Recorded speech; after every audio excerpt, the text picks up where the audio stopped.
Moja kati ya biashara ambazo zimeshika kasi katika ulimwengu wa sasa ni biashara ya mtandao, ama kwa kimombo inafahamika zaidi kama network marketing. Wapo baadhi ambao wamediriki kujitokeza na kusema imewatoa kimaisha, lakini wapo ambao wanadiriki kusema ni biashara ya kitapeli. Kutokana na wimbi la watu wanaoingiza biashara hii miongoni mwa aina mbalimbali za utapeli, Wasafi Digital imemtafuta Stella Mrema, mmoja kati ya wanawake wanaojihusisha na biashara hiyo, ili kutueleza maana halisi ya biashara hiyo inafanyikaje hadi kufikia kiwango cha kumtoa mtu kimaisha. Mimi ni Hamisi Mguta na hii ni Wasafi Digital. Mimi nikwambia labda mimi ni mhitimu wa Chuo Kikuu cha Dar es Salaam kama miaka 10 iliyopita. Wakati ninasoma mimi nilikuwa na ndoto ya kuwa fanya kazi tu sehemu nzuri. Yaani sio ndoto zile kubwa kama za watu wanasema unajua kuna watu wana ndoto za kujenga, watu wana ndoto za kununua magari, watu wana ndoto za kuishi Ulaya. Yes, lakini mimi nilikuwa nina ndoto kwamba nikimaliza chuo nitakuwa na kazi nzuri sana. So nilipomaliza chuo nilikutana na changamoto. Nilitafuta kazi takriban miaka 7 bila mafanikio. Ulikuwa umesomea nini? Mimi ni archaeologist. Nilitafuta kazi kwa muda mrefu na ni archaeologist, lakini sio kwamba ningeweza kufanya kazi popote. So nilipomaliza chuo nilikuwa na mategemeo kubwa sana ya kupata kazi, lakini niliishia kuwa mama wa nyumbani. Kwa hiyo niliolewa, nikazaa watoto, nikawa mama wa nyumbani, nikaparara, nikafulia. Sasa katika zile changamoto nilizozipitia kama mama, ndio ilifika mahali sasa nikaona kwamba nahitaji kazi kuliko mtu yoyote. So nilifanya juhudi sana kutafuta kazi. Namshukuru Mungu nilipata kazi kwenye shirika la ndege. Yes, nilifanya ile kazi mwaka mmoja, kampuni ikafungwa. Ilikuwa ni ya South Africa. Sasa katika ile kujiuliza nifanye nini, mimi ni moja kwa moja nilichagua kuingia mtaani kufanya umachinga kuliko kurudi nyumbani kuwa kama mama wa nyumbani. Sasa katika umachinga ndio nilikutana na hii fursa. Na hata ingekuwa ni wewe changamoto ya kuwa mama wa nyumbani, bora ufanye chochote ambacho ukipendi. Kwa hiyo nilianza hii biashara sio kwamba nilikuwa naipenda, lakini kwa sababu ya changamoto nilizokuwa nazipitia, kuwa machinga, napita barabarani, napita ofisini, napita kwenye nyumba za watu nilikuwa nauza perfume. Kwa hiyo hicho kitu kilikuwa kinanikera sana.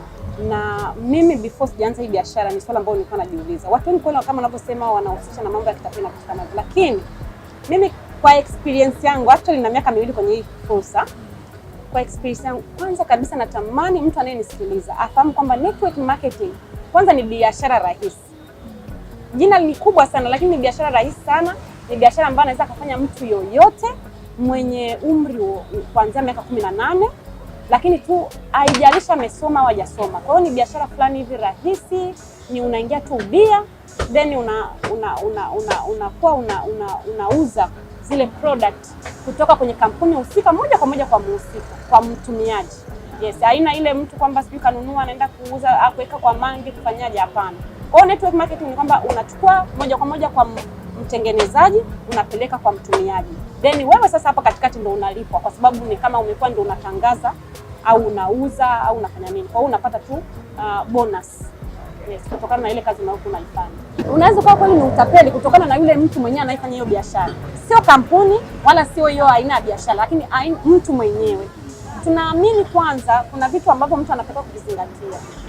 Cha kwanza kabisa, unafanya kampuni ambayo ina muda gani kwenye industry? Mfano mimi kampuni yangu ina miaka 60. Kwa hiyo sio rahisi uniambie ni ya kitapeli. Unaona, miaka 60 ni miaka mingi sana. Hiyo ambayo unashirikiana nayo. Yes, ni miaka 60. Lakini kitu cha pili pia misingi.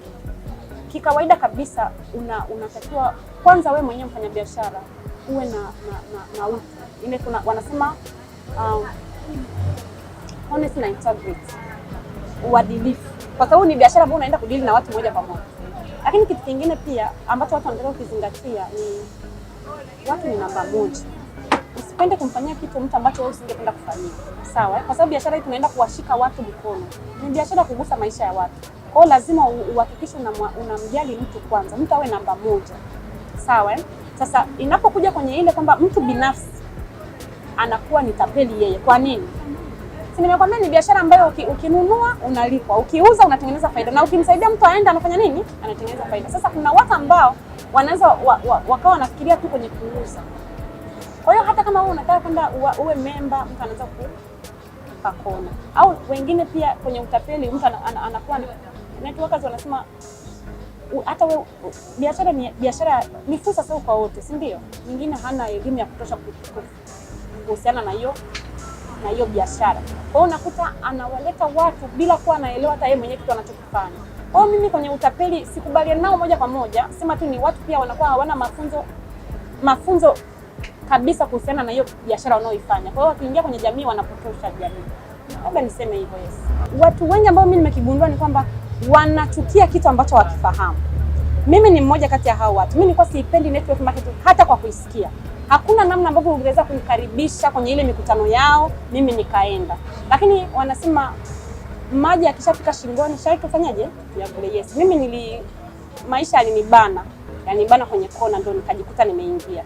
So nilifanya kitu ambacho sikipendi. Lakini cha kukuhakikishia ni kwamba sasa hivi I'm the happiest woman. Yaani ninapenda sana kitu ninachokifanya. Kiukweli kwanza, mimi wakati naanza nilikuwa nina shida. Sawa Nilikuwa na shida moja. Sio pesa, sio afya. Mimi nilikuwa na shida ya address. Nikiamka asubuhi nitakuwa wapi? Kumbuka nilikuwa nimekuwa mama wa nyumbani kwa muda wa miaka 7. Nimepata kazi mwaka mmoja, kampuni imefungwa.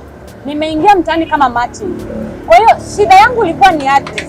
Kwa hiyo kiniambia changamoto, kiukweli mimi kwanza sikupata changamoto kubwa kwa sababu kwanza nilichokuwa nakitafuta ni address. Sikuwa natafuta pesa. Sasa unajua ukianza biashara kama unatafuta pesa, saa nyingine inaweza kuwa ni changamoto kwa sababu utakuwa unaenda kumwambia kila mtu, alafu wakikunegatize unakasirika. Sasa mimi kwa sababu changamoto kubwa haikuwa pesa, nadhani ndio maana hizi negatives kuzipata sana. Mimi nilipopata tu hii biashara nilikuwa yule ambaye nilishika biashara alikuwa na ofisi. Kwa hiyo nilikuwa naenda kushinda ofisini. Umenielewa? Kwa hiyo wakati nashinda ofisini, namshukuru Mungu sana, biashara yetu ni ya kujifunza.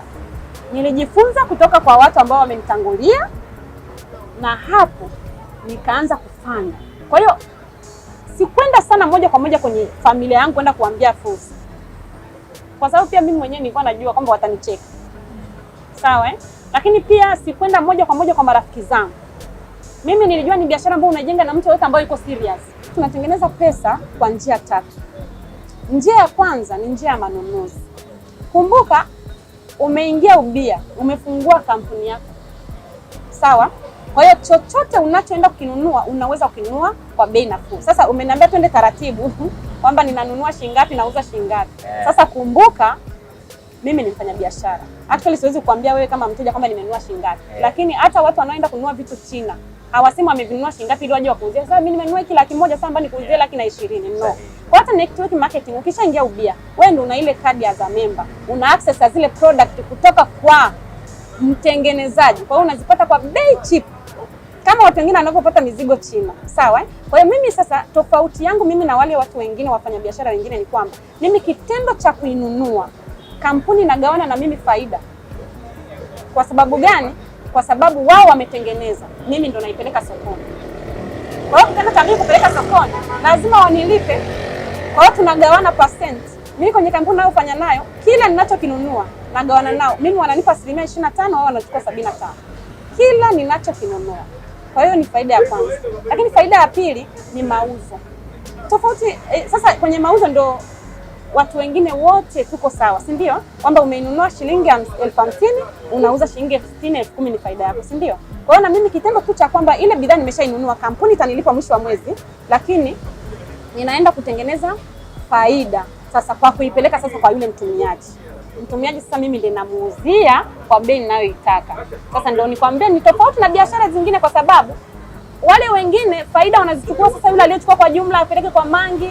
Mangi naye anaongeza cha kwake, umenielewa? Alafu mtumiaji tena anakuja kuchukua kwa Mangi, yaani unaelewa? Lakini sasa sisi ni moja kwa moja kiwandani, kwa faida nabaki nao mimi. Lakini faida ya tatu ambayo ndio natamani watu wanaonisikiliza waelewe kuhusu hii biashara network marketing ni kwamba unalipwa kitu kinaitwa network.